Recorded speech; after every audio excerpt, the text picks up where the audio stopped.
Hello everyone, welcome to another video.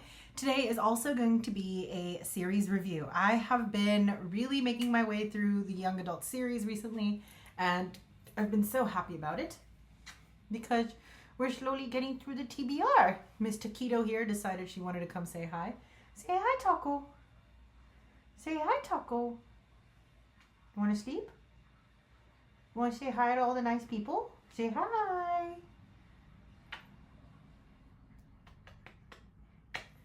Taco here is my reading buddy, so she likes to make sure I'm on track, and then she likes to disturb all the videos that I make, basically. But this is our little princess cat. This is Miss Taco. This is Miss Minerva Taco. Hi, Chucks. Hi, Chuck Knox.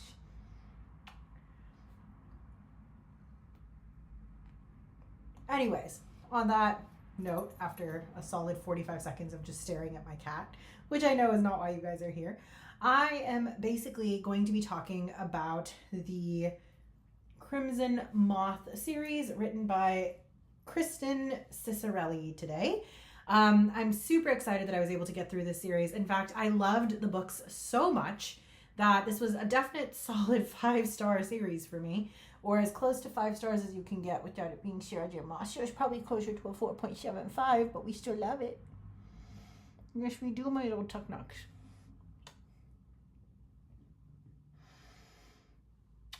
She's so distracting. This is why it takes me forever to read, because this little nugget here likes to cuddle waddle. And I know you guys probably can't hear her, but she is purring right now, like the little goober that she is. So that is what we're going to be talking about. For those of you that are new here, I put out videos every Wednesday and Sunday on bookish related content with a little spattering of randomness here and there, usually including travel, purchases, things like that. But for the most part, it's all things books. So if that sounds like it's in your wheelhouse, you're definitely in the right place. For those of you that are returning, thank you so much for being here. It means a lot to me to see you guys here supporting this fiction addiction that I have. And it's so great to be able to share that addiction with a community that understands why I'm obsessed. Can I put you down now? Yeah? Let's put you down. For those that have cats, you know it's very rare that they cuddle up to you like this. Well, not necessarily. Some cats are more cuddly. She's a more cuddly one. My other cat does not cuddle at all. But the thing is, putting them down can be dangerous because it's a special moment when they bond with you. But I can't film while she's here, so we're just going to let her do her thing. So the books that I'm talking about in particular are Heartless Hunter and Rebel Witch. Now these books are by Kristen Cicerelli, as I mentioned before. They are absolutely wonderful fantasy series books, basically following the story of a witch and her witch hunter. This is, in my humble opinion, one of the best series I've read in a minute. I also may be a little biased because I've read a lot of books recently that have trials, and I'm just sick of the trials. I'm currently trying to make my way through Fearless, and that is where my struggle has been, is with the trials, because we just went through trials and now we're going through trials again.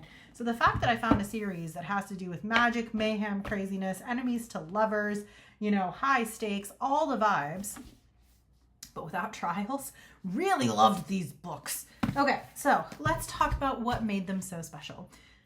Maybe. Madam, don't eat wires. Don't eat wires. Excuse me for a second. So to set a background for this novel and to explain why I think it is sheer brilliance, let's talk about Heartless Hunter. So first off, before we even actually do that, let's take a moment to appreciate that these two books both showed up on Book of the Month as possible selections. And I have found that most of the books that I've read from Book of the Month are actually quite excellent. It is a subscription service with curated selection of books, and they pick 5 of the most recent releases, or maybe 6 or 7, for you to choose from different genres. They have fiction, nonfiction, all kinds of different options, and usually their choices do not disappoint. That being said, this one was from February of 2024. Now, I did find out this was going to be a duology, so I did want to wait until Rebel Witch came out in order to read this series. And this series was so excellent, it was so good, that I finished both books in a day apiece. So, coming back to this, what makes Heartless Hunter so great? If you guys are looking for a true enemies to lovers romance, this is your series. I will say that in the first book, in terms of the relationship between our main female character and our main male lead character, I did notice that there were a lot of moments where I just wasn't falling for it, which honestly irritated me. But as the book progressed, they build on that quite a bit. Now, both of these books do have open door romance scenes that occur, but there's only 2 in the book, and both of them, 2 in the book as in 1 in this book and 1 in the other book, and both scenes are built up beautifully. I like the fact that they just don't automatically start with a physical romance. I like the fact that they build up to it. The thing about this series that's also really interesting is the female lead character is very, very fascinating to read. So Rune Winters, who is our main female lead character, is essentially a young witch in hiding. She's an aristocrat, and she is also known as the Crimson Moth, who is a witch that is trying to help other witches that are held in captivity to escape, while also silently playing the fool within her ballroom settings with nobility so that no one suspects her of being a witch. She does end up having to sell out her grandmother in order to be given this ability to create a ruse that she's actually, sympathetic towards the cause of removing all witches. And the whole reason that the purging of the witches started in this storyline is because the previous witch queen was evil, along with her 2 sisters. They did a lot of arcane spells where they took blood from unwilling participants, drained people in order to do the magical spells that they wanted to do. So Rune is now in a society where those witches have been overturned. It's been 2 years since that happened, and now there is an entire guard that is basically created to remove these witches, hunt them down, kill them for their crimes against society and for fear that they may rise again. This in and of itself spoke to me so much because one of my favorite books of all times is The Scarlet Pimpernel, and I think The Scarlet Pimpernel is a classic for a reason. That book is phenomenal. Definitely a 5-star read for me. I love that book. I love that movie. The idea of, this character that is within nobility. So the ability to gather information without anyone suspecting you because you're playing the fool, or in this case, the pretty girl, while secretly running a revolution underground is incredible to me. So Rune is a mastermind. She's very smart, but she also has a persona that she has to display. Enter in her 2 friends that are helping her accomplish this. You have Verity, who speaks about how her sisters have suffered at the hands of a very cruel father, and how she herself has very much, had a sympathetic eye towards witches and the witchly cause. She's Rune's best friend. She helps her succeed in basically rescuing these women. And then you have Alex. Alex is her best friend, her confidant, where she is, a beautiful ray of moonlight. She is her sunshine. Like, basically a very, very loving, doting character, has always accepted her, even when he finds out that she's a witch. Instead of selling her into captivity, he goes out of his way to protect her. He loves this woman. This is his woman. Now, on the flip side of this coin, you also have Gideon. Gideon is our main male interest in this series. He is a serious witch hunter.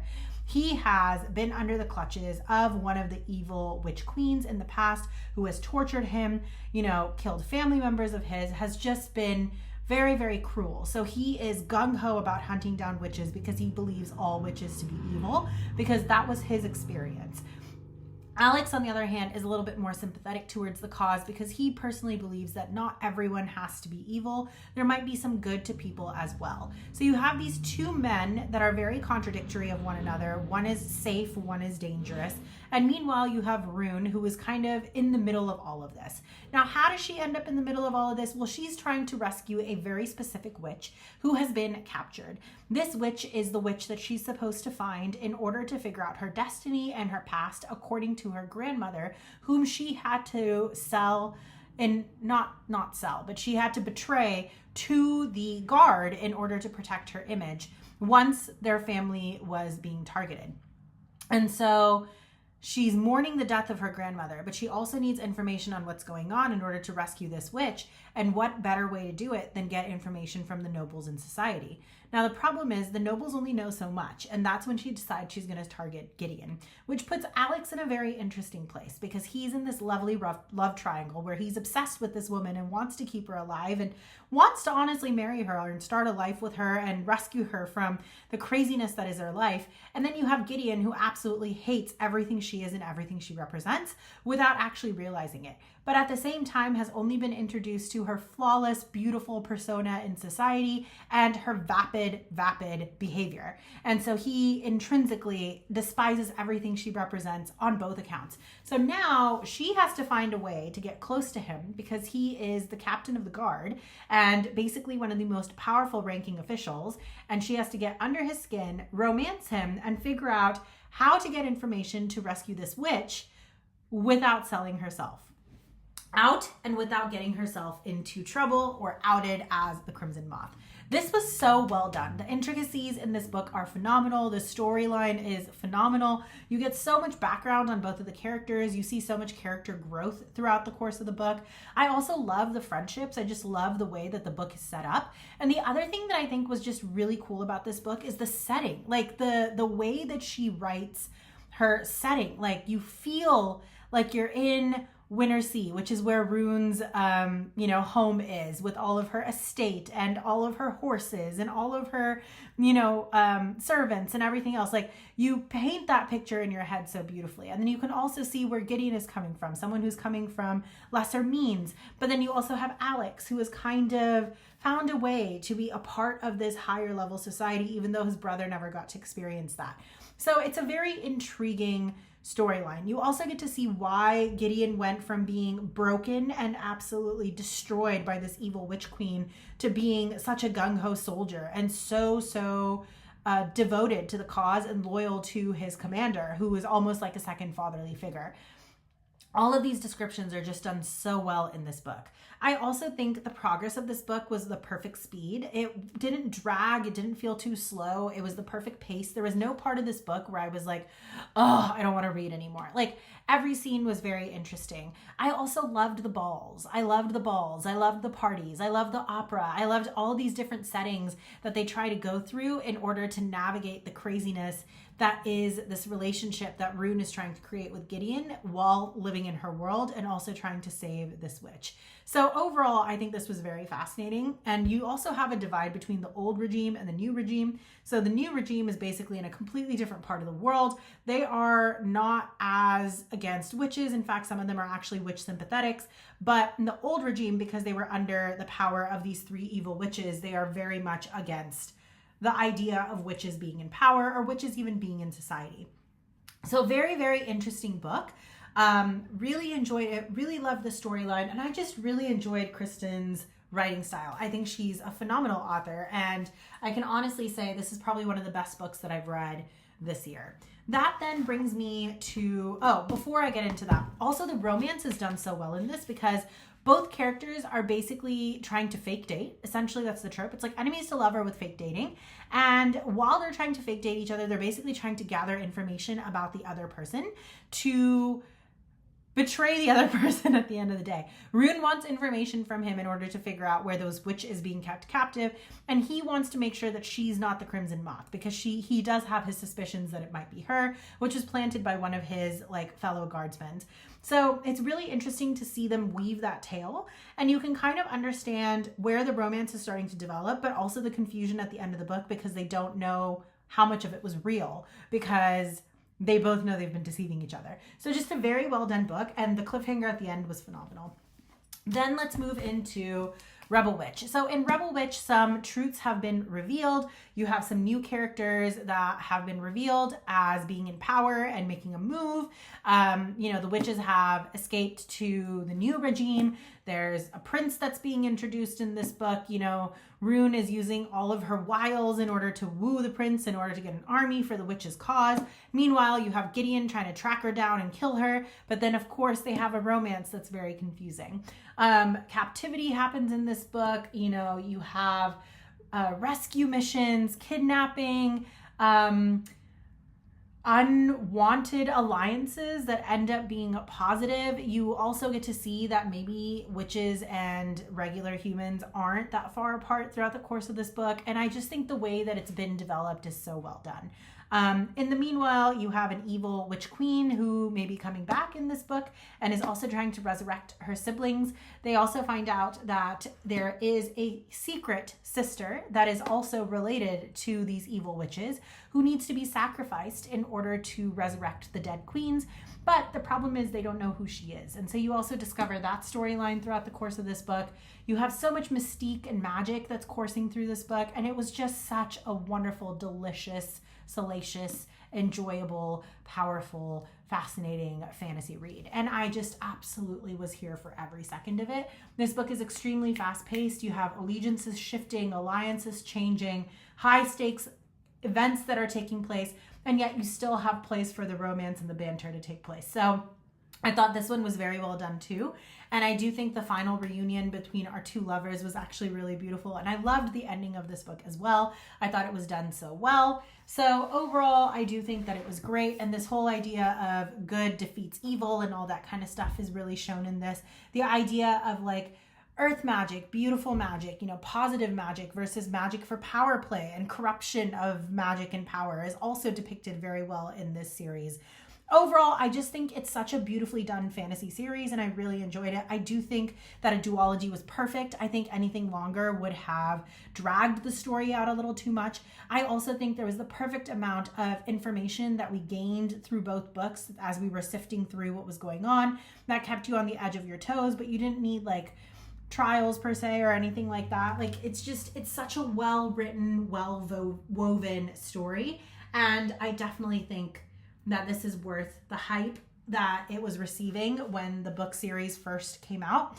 And I particularly did enjoy both books. Now, Heartless Hunter for me was more of a 4 to 4.5 stars because it wasn't quite a 5-star read for me. There were a couple of scenes where I was like, I could have done without this. But Rebel Witch I thought was very well done. I really liked the character dynamics in this book. I really liked the speed of this book. I really liked the overall arching storyline of this book. I love, the character development in this book. I think watching Rune kind of come into herself and who she is as a character, and Gideon doing the same thing, and the loss that they've suffered, the things that they've gone through, and what pulls them together and what creates the revolution in this book, I think was just beautifully done. So if you're looking for a story that's going to keep you on the edge of your seat, that's a fun, fast-paced read, that is a fantasy vibe where you can just escape into a whole new world, and you're looking at true enemies to lovers with high stakes, this is your series, guys. This is your series. And on that happy note, that's all I really have to say. I don't want to give too much detail away. I feel like I already gave quite a bit, but I don't want to give all the spoilers or all the details because I want you guys to enjoy your own experience. If you have read this series before, please let me know what you thought because I would love to know your thoughts on this particular series. Maybe I'm overhyping it, maybe. But for me, like I went in completely blind with this series. I just know it was really popular and it definitely got me. It got me hooked. I loved it. I loved every second of it and I finished both books in 24 hours apiece. So definitely love this series. If you guys haven't read it and if I've convinced you to put it on your TBR, or if you already have it on your TBR and you're waiting to read it, read it. It's so good. It's so deliciously good. Loved. If you hated it, let me know why you hated it because I would love to know those thoughts too. But overall, all I can say is I strongly recommend this series. This is between a 4.5 to 5-star series for me. Rebel Witch was a solid 4.75. And on Goodreads, I did end up ranking both of them as 5 stars because you can't do the in-between stars rating. But such great books. And on that note, wherever you are, whether it's morning, night, or evening, I hope you're having a wonderful day. Once again, my name is Jaya. I put out videos every Wednesday and Sunday on bookish-related content. So if that seems like it's your vibe, you're definitely in the right place. Consider hitting that subscribe button and that notification bell so you guys don't miss out. And for those of you that are here for the first time, I would love to have you subscribe. For those of you that are returning, thank you so much for being here. I cannot say it enough. Like truly, I cannot say it enough. It's such an honor to have you guys here watching these videos because I feel like it makes me feel like we're building a community where we can really talk books and we can talk about, this world that opens up your mind to so many different possibilities and so many realms of things. And I realize a lot of people look at fiction and they're just like, but why fiction? But I feel like fiction really teaches us about the human mind, the human soul. It makes you think of things in a different way. It allows you to live new experiences that you may not have been able to. And it allows you to keep that childlike imagination alive. So I thank you for helping me with keeping that alive and for inspiring me to continue reading and feeling like I have someone to talk to about it. It means the world to me. So on that note, I will catch you guys on the next video. Have a lovely day. Bye.